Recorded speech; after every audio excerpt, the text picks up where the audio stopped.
আসসালামু আলাইকুম। অ্যাডভোকেট হতে হলে কি কি যোগ্যতার প্রয়োজন, কোন কোন বিষয়ে পড়ালেখা করা লাগে, এই সমস্ত বিষয়গুলো আজকে আমরা এই ভিডিওতে জানবো ইনশাআল্লাহ। আমি মোহাম্মদ হিমেল হোসেন সোহাগ, অ্যাডভোকেট। আমি বর্তমানে রাজশাহী জজ কোর্টে প্র্যাকটিস করছি। তো চলুন জেনে নেই। অনেকেই আছেন যারা অ্যাডভোকেট পেশায় আসতে চান বা আপনার সন্তানকে বা অন্য কোনো আত্মীয় স্বজনকে অ্যাডভোকেট বানাতে চান, তাদের জন্য এই ভিডিওটা হেল্পফুল হবে বলে আশা করছি। তো এখানে অ্যাডভোকেট হওয়ার জন্য দুইটা প্রসেস আছে। প্রথমটা হচ্ছে যে এলএলবি পাস কোর্স, অপরটি হচ্ছে এলএলবি অনার্স কোর্স। তো এলএলবি অনার্স কোর্সটা হচ্ছে অন্যান্য সাবজেক্টের মতোই আপনার এসএসসি এবং এইচএসসি পরীক্ষায় অবশ্যই ভালো রেজাল্ট নিয়ে পাশ করতে হবে। পাশ করার পরে পাবলিক বিশ্ববিদ্যালয়গুলোতে যখন সার্কুলার হয়, অ্যাডমিশন হয়, তখন যদি আপনি এলএলবিতে চান্স পান তাহলে সেখানে আপনি অনার্স পড়বেন। আর যদি সেইখানে চান্স না হয় বা অন্য কেউ যদি প্রাইভেট বিশ্ববিদ্যালয়ে এলএলবি পড়তে আগ্রহী হন, তাহলে তিনি এসএসসি এবং এইচএসসি ভালো রেজাল্ট নিয়ে পাশ করার পরে আপনার পছন্দের সাবজেক্ট এলএলবিতে ভর্তি হতে পারবেন। এলএলবিতে ভর্তি, এটা গেল অনার্স কোর্স। আরেকটা রয়েছে পাস কোর্স। এই পাস কোর্সটা হচ্ছে এখানে আপনাকে আপনার আগে স্নাতক ডিগ্রি থাকতে হবে। অর্থাৎ কোনো বিষয়ে যদি আপনার স্নাতক ডিগ্রি থাকে, এই স্নাতক ডিগ্রির পরে জাতীয় বিশ্ববিদ্যালয়ের অধীনে 2 বছর মেয়াদি পাস কোর্সে ভর্তি হওয়া যায়।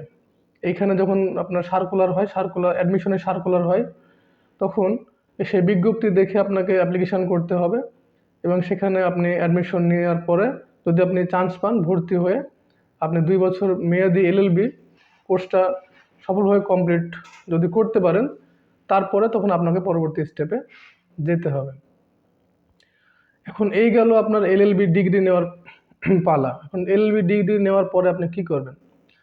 এলএলবি ডিগ্রি নেওয়ার পরে আপনি যদি অ্যাডভোকেট হতে চান, তাহলে আপনাকে একজন সিনিয়রের আন্ডারে 6 মাস প্রবেশন কাল, যেটাকে আমরা শিক্ষানবিশ কাল বলি আর কি, সেই শিক্ষানবিশ কাল কমপ্লিট করতে হবে এবং আপনাকে যে আমাদের যে অ্যাডভোকেটদের লাইসেন্স প্রদানকারী যে সংস্থা, অর্থাৎ বাংলাদেশ বার কাউন্সিল, সেই বার কাউন্সিলে রেজিস্ট্রেশন করতে হবে।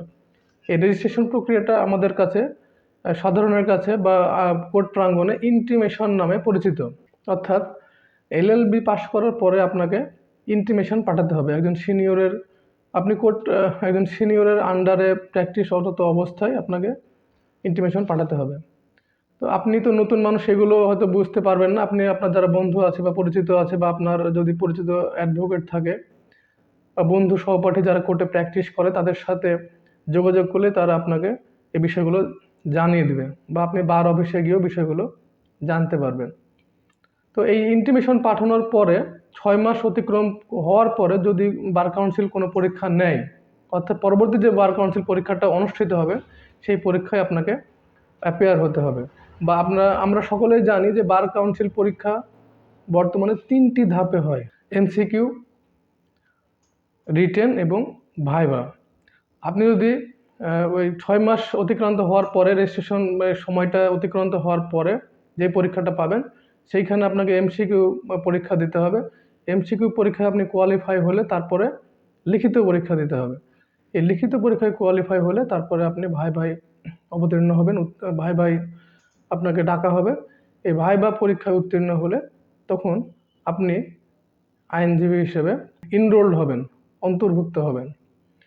তো এই যে ইনরোলড হলেন বা অন্তর্ভুক্ত হলেন, তারপরে যে বার থেকে আপনি ইন্টিমেশন পাঠিয়েছিলেন, সেই বারের সদস্য হয়ে আপনি তখন আইন পেশা পরিচালনা করতে পারবেন। তো এই ছিল আজকের ভিডিওটি। আশা করি আপনার উপকারে লাগবে। আপনার অনুসন্ধিৎস মনের যে চাওয়া, সেটা কিছুটা হলেও এই ভিডিওটা পূরণ করতে সক্ষম হবে বলে আমি আশা করি। তো সেইটা যদি হয়, তাহলে ভিডিওটা অবশ্যই লাইক করবেন আর এই চ্যানেলটা অবশ্যই সাবস্ক্রাইব করবেন। ধন্যবাদ সকলকে। আল্লাহ হাফেজ।